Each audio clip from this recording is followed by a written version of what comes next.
Aujourd'hui, on vous emmène à Amailloux, une petite commune des Deux-Sèvres qui compte un peu plus de 800 âmes. Ici, on trouve des châteaux, des sœurs et des fromages de chèvre.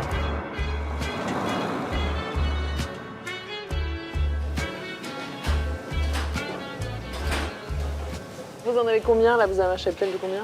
Donc là, il y a 270 chèvres. Que des alpines? Que des alpines. C'est une reconversion en fait. On n'était pas du tout dans le métier auparavant. C'est-à-dire? On était en région parisienne. Bon, on est issu quand même d'ici. Et vous faisiez quoi comme métier avant? J'étais commercial. D'accord.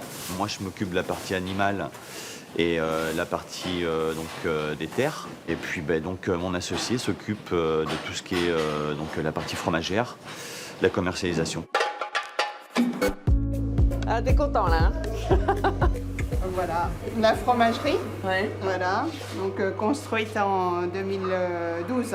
Voilà, donc j'ai moulé les premiers fromages juin 2012. Je fais la vente à la ferme ici, donc 2 après-midi par semaine. Moi, vraiment, je mets l'accent sur la vente directe, les circuits courts, hein, parce qu'avant j'étais dans la communication sur Paris. Donc je voulais vraiment garder ce côté contact et ouverture sur l'extérieur, quoi. Ah, c'est comme ça que ça marche. Voilà. Charbon de bois végétal. Hein.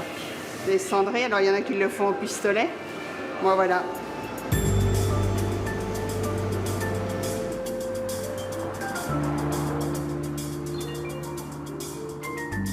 Vous aviez réservé pour 6 personnes, c'est bien ça? Bonjour. Ça fait longtemps que vous êtes là, vous? Ça faisait 4 ans au mois de juillet. Et il y avait un resto avant ou Il y avait un resto avant et donc ça a été fermé pendant quelques mois pour des travaux. La commune a fait plein de travaux et on a rouvert juste après. Et vous faites des animations autres sinon ou... Alors non, après on fait du traiteur le week-end, plat emporté, on fait plusieurs choses le week-end comme ça et on fait aussi les repas de la cantine.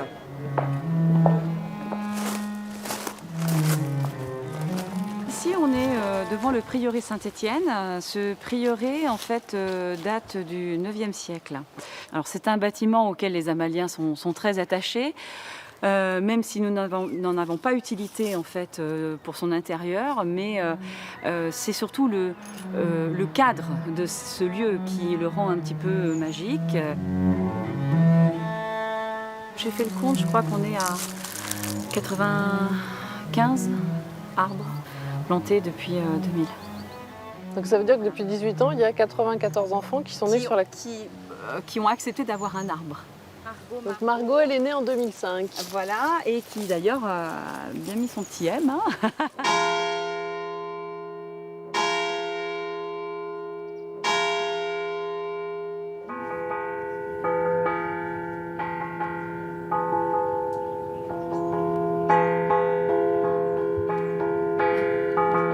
Vous sauvez pas, hein?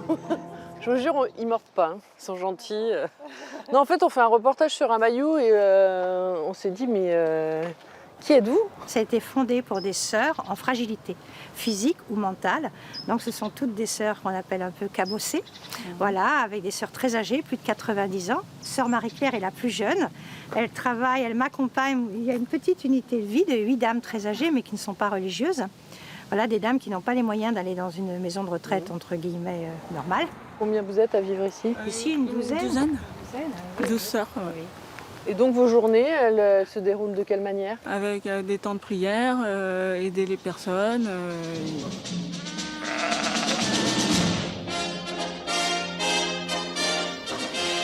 Il date de quand ce château? 1380 à peu près.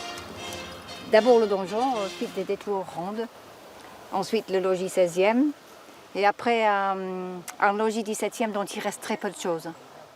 Mon mari est tombé amoureux de Tensu dès qu'il l'avait vu. Et moi, bon, il fallait un peu de temps.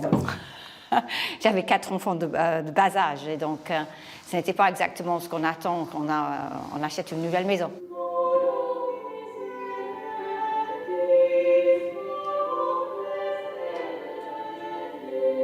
À l'époque, c'était la grande salle seigneuriale, comme vous voyez, mais dans l'esprit du 14e, où tout était démontable, donc on voit les tables qui sont montables, démontables, les bancs où on peut stocker la vaisselle, les nappes. C'est l'origine des meubles en kit en fait. Oui, voilà. Non, je peux pas mettre ça, je vais... Ouah. Là, c'est bon, ouais. Génial.